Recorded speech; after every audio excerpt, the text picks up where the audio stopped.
खानसर के coaching centre पर मंगलवार यानी कि 2 जून की रात हमला हुआ। खबर मिलते ही पटना पुलिस भी एक्टिव हो गई, फौरन मौके वारदात पर पहुंची और जांच में जुट गई। अब आप ये सीसीटीवी फुटेज देखिए जिसमें कोचिंग वाले पोस्टर फाड़े जा रहे हैं और किस तरीके से आपराधिक तत्व मारपीट कर रहे हैं, पत्थर बरसा रहे हैं। इस मामले में पुलिस ने जांच शुरू की तो एक ऐसे शख्स का नाम सामने आया जिसके बारे में जानकर आप भी हैरान रह जाएंगे। जी हाँ, वो नाम है रोशन आनंद। वही रोशन आनंद जो अपने कोचिंग संस्थान को दरोगा बनाने की फैक्ट्री कहते हैं। रोशन आनंद पर आरोप लगते ही पुलिस ने उन्हें फौरन हिरासत में लेकर पूछताछ शुरू कर दी है। लेकिन इन सब के बीच एक और सीसीटीवी फुटेज वायरल हो रहा है। इस सीसीटीवी फुटेज को आप गौर से देखिए। इसमें आपको 2 शख्स जाते हुए नजर आ रहे होंगे जिनके हाथों में हथियार हैं। हालांकि फायरिंग की बात सामने नहीं आई है। ये सीसीटीवी फुटेज रात के करीब 11 बजे का बताया जा रहा है। इसके बाद ये मामला आगे बढ़ता है। अब दूसरे सीसीटीवी पर गौर कीजिए जिसमें खानसर के सिक्योरिटी गार्ड के साथ मारपीट की जा रही है, जो कि फिलहाल पीएमसीएच में भर्ती है और उसका इलाज किया जा रहा है। इसे लेकर खानसर ने क्या जानकारी दी है, आप भी सुनिए। क्लासेज यहाँ ओवर हो गई थी और अभी बिहार पुलिस का रिजल्ट आया तो हज़ारों की संख्या में रिजल्ट हुआ। तो हम सब लोग बच्चों को सम्मानित करके थके हुए थे लोग, सारे लोग आए। कुछ असामाजिक तत्व लगे कि कहें कि कोचिंग उड़ा देंगे 2 दिन के अंदर, और गार्ड को मार के इतना लहूलुहान कर दिए कि अभी वो एडमिट है यहाँ पे। अभी देखिए क्या हो रहा है यहाँ पर, उसके बाद देखते हैं हम लोग यहाँ पे। लेकिन ये एकदम असामाजिक तत्व कोचिंग वाले हैं सब, ये 1-2 ठो यहाँ अभी उसको बयान दिया है, वो अभी हॉस्पिटल में है। वजह क्या है, क्या सर, क्यों ऐसा कर रहा है? कहना ये है कि सस्ते फीस में क्यों पढ़ा रहे हो कि इतना रिजल्ट हो जाएगा यहाँ पे। मेन यही है कि इतने कम फी में इतने लोगों को ना पढ़ाया जाए। तो अब प्रशासन से भी कहते हैं कि सिक्योरिटी ध्यान में रखा जाए, क्योंकि गरीब को भी पढ़ने का अधिकार है। यहाँ हज़ारों की संख्या में जब रिजल्ट हो जाता है तो थोड़ा इस तरह से असामाजिक तत्व जो होते हैं वो अपना सोचते हैं कि दबा दिया जाए। ये सभी क्या आप ही पर हमला करने वाले थे? पूरा ऑफिस तोड़ ताड़ दिया, ऐसा गोली चला दिया। अब किसको हमला करने आ गए यहाँ, हमारे घर पे किसको करना है?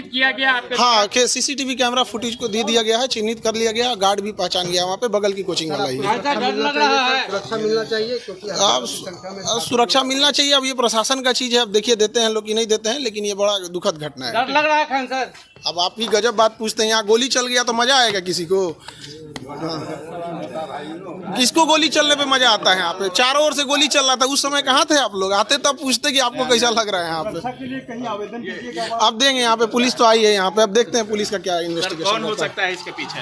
बगल की कोचिंग वाला है, सबको पता है कौन हो सकता है यहाँ पे। हाँ, वो बयान भी दिया है, कहा कि खानसर का कोचिंग 2 दिन में उड़ा देंगे यहाँ पे।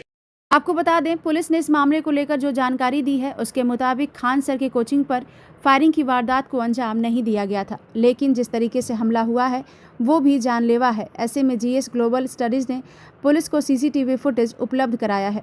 साथ ही पुलिस ने आसपास लगे सीसीटीवी फुटेज को भी खंगाला और स्थानीय लोगों से पूछताछ की, जिसके बाद ज्ञान बिंदु कोचिंग का नाम सामने आया।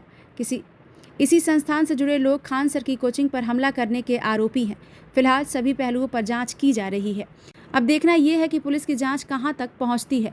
फिलहाल इस मामले में रोशन आनंद को हिरासत में लिया गया है और अन्य लोगों को भी हिरासत में लेकर पुलिस कड़ाई से पूछताछ कर रही है।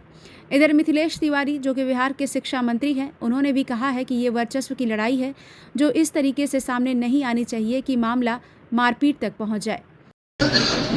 आज हम डीजीपी से बात करेंगे। इस मामले की ठीक से जांच होनी चाहिए और एक नीति भी बनाएंगे आने वाले दिनों में। ये कोचिंग संस्थान अगर आपस में प्रतिस्पर्धा में एक दूसरे के साथ इस प्रकार की स्थिति करेंगे और उससे लॉ एंड ऑर्डर की स्थिति उत्पन्न होगी, तो इसको रोकने के लिए एक नीति भी बनाएंगे। कोचिंग संचालकों के लिए एक नीति बना करके और उस नीति के अंदर में इनको बैन करें। लेकिन जिस तरीके से गोलपुर मुद्दे की तरह, इसी के लिए तो नीति बनाएंगे ना।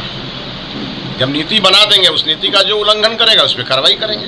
क्या तमाम शिक्षक संस्थानों से भी बातचीत भी कीजिएगा? नीति बनाने के पहले सबकी राय लेंगे।